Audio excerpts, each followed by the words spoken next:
Priyanka madam, আপনি যেমনটা বললেন যে আপনি অভিনয় জগতে আপনি বেশি সুইটেবল মনে করেন, এই অভিনয় জগতে আসার প্রেরণা কোত্থেকে পেলেন? প্রেরণা বলতে আমি ছোটবেলা থেকেই আমার ছোটবেলা থেকে সিরিয়াল দেখতে খুব ভালো লাগতো। আমি দেখতাম আমার দিদার সাথে বসে বসে আমি অনেক সিরিয়াল দেখেছি, মাও দেখতো মাঝে মাঝে, তো দেখতাম। এবং আমার ওই জিনিসটা বেশি ইন্টারেস্টিং লাগতো যে এত ডায়লগস বলে কি করে বলে, মানে গিয়ে গিয়ে পড়ে নেয় বা আগের দিন পাঠিয়ে দেয়, এটা কী করে। আমার ভীষণ ক্যামেরার পিছনে বা বলো ক্যামেরার সামনে যেটাই হয় ওটা নিয়ে আমার ভীষণ ইন্টারেস্ট অনেক ছোট থেকে, এবং এটাই হচ্ছে মেন রিজন আমার এখানে আসার। মানে বিহাইন্ড দ্য ক্যামেরা কী হয়, ইন ফ্রন্ট অফ ক্যামেরাতে কী হয়, ওটার জন্যই মডেলিংয়ে আসা।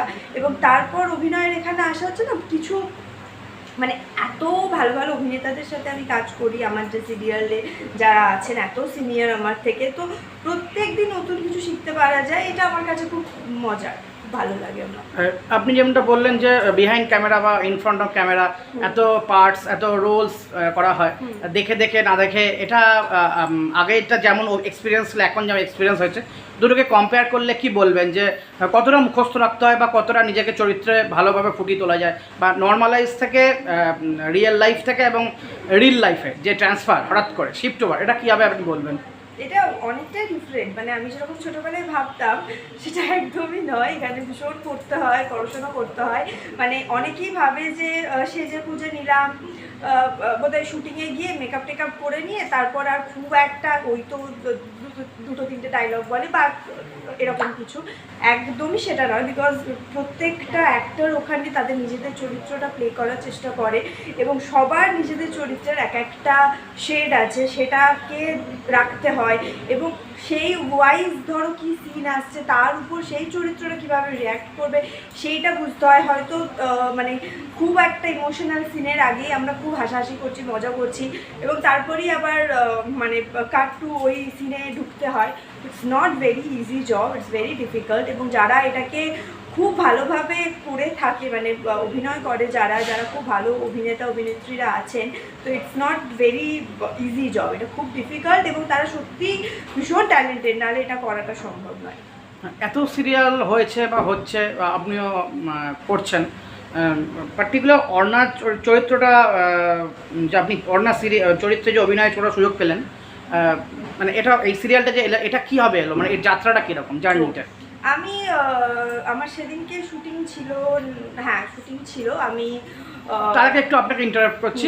এই সিরিয়ালটা বর্তমানে যেটা হচ্ছে আপনি অভিনয় করছেন, এটাতে আসার আগে আপনি কতগুলো করেছেন, বা এটা থেকে আপনি কবে থেকে চালু করেছেন এই পার্টিকুলার এই সিরিয়ালটা?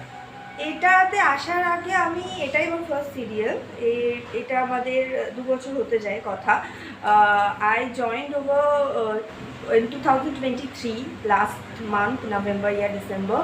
তো তখন থেকে আমাদের এই নভেম্বর আসলে 2 বছর কমপ্লিট হয়ে যাবে। তো this is my first serial. তার আগে আমি মডেলিং করতাম।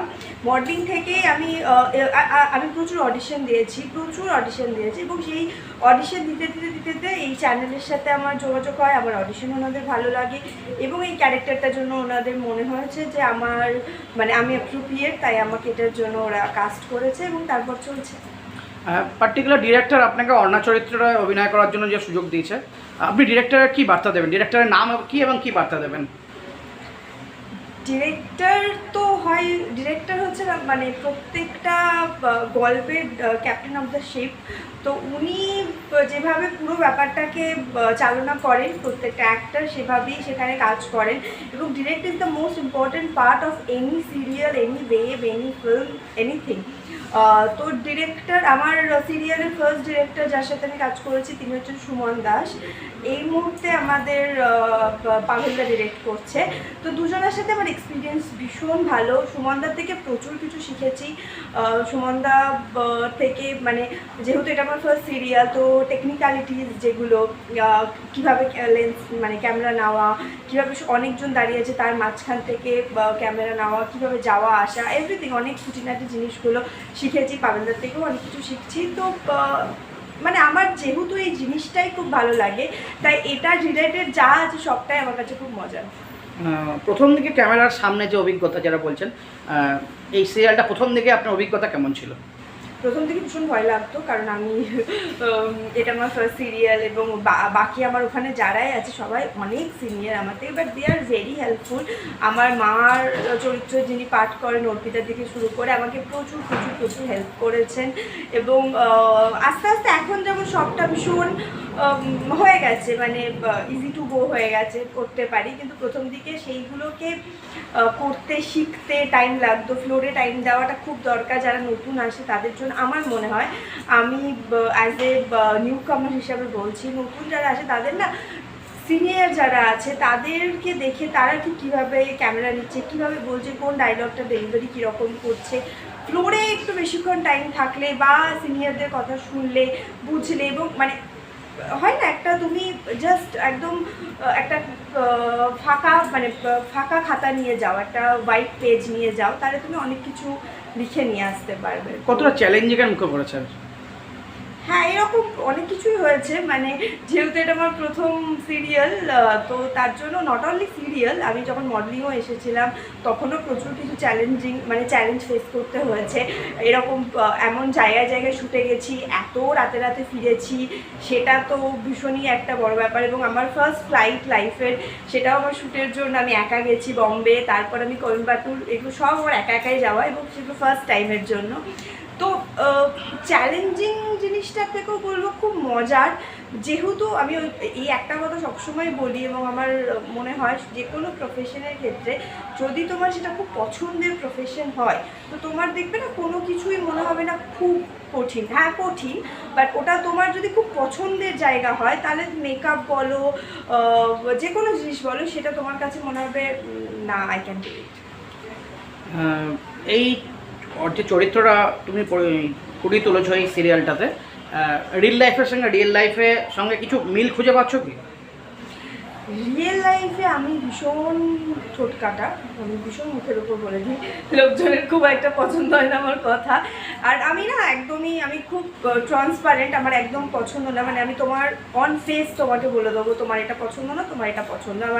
আমি তো অর্ণার চরিত্রের সাথে এটা একটা মিল আছে, ও খুব অন ফেস কথা বলে, ও ভীষণ সাজতে ভালোবাসে, যেটা আমার সাথে প্রচণ্ড মিল আছে। ও ফ্যাশন নিয়ে ও খুব একটা মানে ইন্টারেস্টেড, যেহেতু ও ডিজাইনার কাম মডেল, ওটাতে সেম আমার প্রফেশনের সাথেও সেটা মিলে গেছে, অনেক মিলও আছে। কিন্তু হ্যাঁ, অর্ণা যেমন প্রেম রিলেটেড ব্যাপারে একটু বোকা বোকাভাবে কাঁদে, খুব তাড়াতাড়ি প্রেমে পড়ে যায়, যে মানে যারা আমাদের সিরিয়ালটার রেগুলার দর্শক তারা বুঝতে পারবে, অর্ণার যখন লাইফে প্রেম এসেছিলো তো খুব খুব তাড়াতাড়ি বিশ্বাস করে ফেলেছিল, যেটা আমি আমার রিয়েল লাইফে একদম করি না। বিশেষ করে প্রস্তুতি নিয়েছিলে এই সিরিয়ালটা অর্ণা চরিত্রটা ফুটিয়ে তোলার সময়? হ্যাঁ ডেফিনেটলি, আমি লুক সেটে গেছিলাম, তারপর অডিশন দিয়েছি, ওখান থেকে আস্তে আস্তে প্রত্যেক দিনই কিছু না কিছু করে শিখেছি। তো প্রত্যেকটা চরিত্রকেই গড়ে তোলার জন্য তো অনেক প্রস্তুতি নিতে হয়, তারই মধ্যে এটা আরেকটা। বাট আমি এটা অর্ণা আমাকে অনেক কিছু দিয়েছে, প্রচুর ভালোবাসা দর্শকদের দিয়েছে। শোতে গেছি যখন, ফার্স্ট টাইম শো অর্ণা আমাকে দিয়েছে, তো প্রচুর ভালোবাসা আমি পেয়েছি দর্শকদের থেকে। রাত 2টোর সময় শো করতে গিয়েও আমার সামনে অগুন্তি দর্শক বসে থাকে শুধু দেখার জন্য। তো that is what I got from কথা। তো এটাই আমার কাছে অনেক বড় পাওনা। সিরিয়াল বা সিনেমা করতে যারা অভিজ্ঞতার সঙ্গে পরামর্শ মানে কথা বলেছি এর আগে, আমরা সবাই বলেছে 24 ঘন্টা, 21 ঘন্টা, 20 ঘন্টা, 18 ঘন্টা, বিভিন্ন ঘন্টার পর ঘন্টা শ্যুট করতে হয় বা শ্যুটের সঙ্গে রিলেটেড থাকতে হয়, এমনটা কি ঠিক? কি বলবে? হ্যাঁ, আমার তো মনে হয় তোমার যদি মানে এটা যদি তোমার পছন্দের জায়গা হয়, তাহলে থাকতে পারাটাই তো ভালো লাগা, মানে থাকতে তো কোনো অসুবিধা নেই, আমার তো মনে হয়। ভিউয়ার্সরা যে তোমাকে এতটা ভালোবাসছে, তোমার কেমন লাগছে? খুব ভালো লাগছে, ডেফিনেটলি। ভালোবাসা পেতে কার না ভালো লাগে। ঠিক আছে, ব্যস্ত শিডিউলের মধ্যে ব্যক্তিগত সময় কীভাবে কাটাও তুমি? ব্যক্তিগত সময় কাটানোর খুব একটা সুযোগ পাই না, বিকজ আমার প্রত্যেকদিন শুটিং থাকে। আর ব্যক্তিগত সময় বলতে আমি আমার বোনের সাথে একটু বেরোই, ঘুরতে যাই, এই আর কি। দর্শকদের উদ্দেশ্যে কিছু বার্তা দেবে? দর্শকদেরকে এটাই বলবো যে যেন এরকম ভালোবাসা প্রত্যেকটা আপকামিং সিরিয়াল যেটাই আমার কাছে আসবে না কেন সেটাতে পাই। অর্ণাকে আরও ভালোবাসো এবং এরকম সুন্দর সুন্দর সেমিনারগুলো যারা মেকআপ আর্টিস্ট কোনো ভিউয়ার যদি থাকে এটাতে তারা যেন জয়েন করে, নতুন টেকনিক শিখতে পারবে। আর কি মানে এইভাবেই ভালোবাসতে থাকো, এভাবেই পাশে থাকো, এভাবেই সাথে থাকি আমরা, এভাবেই রিয়েল লাইফ দুটোতেই থাকি একসাথে। Keep loving me, keep trusting me. দেখা হবে আরও অন্য কোনো প্রজেক্টে। আপাতত অর্ণাতে দেখা হচ্ছে। আর এই আজকে যে সেমিনারটাতে এসেছি সেটাতে যে সমস্ত নতুন মেকআপ আর্টিস্টরা এসেছো শর্মিষ্ঠাদির কাছে বা আরও একজন মেকআপ আর্টিস্ট আছে তার কাছে, আশা করবো এইরকম একটা সুন্দর সেমিনার থেকে তোমরা অনেক কিছু শিখে যেতে পারবে। লাস্ট কোশ্চেন, অভিনয়ের জগতের সিরিয়ালে রয়েছে, সিনেমার সুযোগ পেতে পারো? পুরো চান্স আছে? এটা না বলতে পারবো না, বিকজ এটা তো পুরোটা এখানে থাকে। যদি থাকে তাহলে ডেফিনেটলি পাবো। যদি আগামী কিছুক্ষণের মধ্যে যদি তোমাকে অফার করা হয় বড় কোনো সিনেমার প্রজেক্টে, কি বলবে? কি বলবো মানে যদি সত্যি সেটা আমার জন্য হয় বা সেই চরিত্রটা আমার করার ক্ষমতা থাকে তো ডেফিনেটলি করবো। Tollywood, Bollywood, Hollywood, Tollywood, Bollywood, Hollywood তিনটের মধ্যে কোনটাকে বেশি প্রেফার এগিয়ে রাখবে এই মুহূর্তে? অবশ্যই তুমি টলিউডের এই মুহূর্তে। পার্সোনালি যদি বলা হয় তাহলে তোমার পার্সোনাল ওপিনিয়ন কোনটাকে এগিয়ে রাখবে তুমি? তোমার অলওয়েজ বাংলা। কারণ দর্শকদের জন্য?